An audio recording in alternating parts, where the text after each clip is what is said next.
ternyata sekitar 45% dari pendapatan hotel bintang 5 itu Rapat. dari rapat. Oh.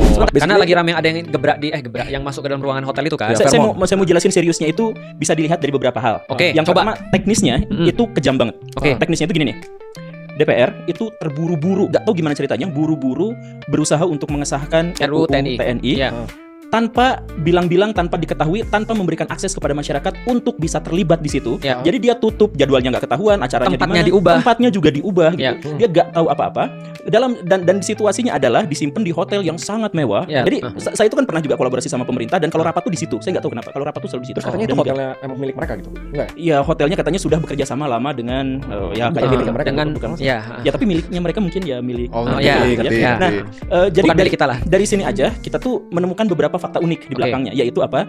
Misalkan ternyata sekitar 45% dari pendapatan hotel bintang 5 itu Rapat. dari rapat. Oh. Sebentar, ini 45%. seluruh Indonesia atau cuma di daerah itu aja?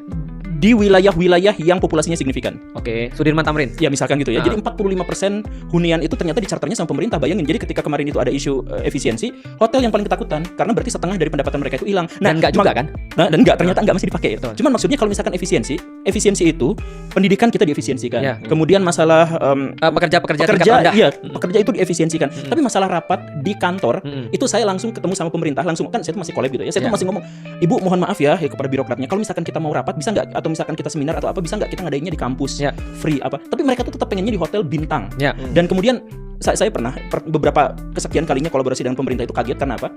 Karena acaranya di Surabaya.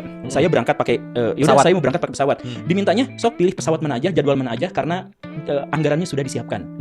Padahal Banyak ya anggarannya? iya, anggarannya itu banyak gitu. Jadi silakan aja pilih mau pakai maskapai apa silakan gitu, jadwalnya apa silakan. Terus pas saya sampai ke tempat itu, saya berbicara di situ tuh kurang lebih hanya 20 menit.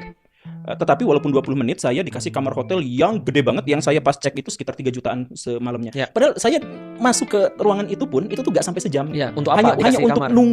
nunggu saya berbicara 20 menit saya dikasih di situ, dan nunggunya juga cuma 20 menit tapi dikasih kamar gitu. Ini bener-bener bayangin kalau hanya untuk saya, selevel saya aja, begitu fasilitasnya segitu. Apalagi yang tidak Apalagi gembul. yang lain gitu. Gua aja kayak gitu cuy. Lu di bawah dia, Kurang lu kan belum gembul. Sorry, gua belum. Ya, apalagi dia gitu kan, Iya. yang sampai dibawa ke IKN.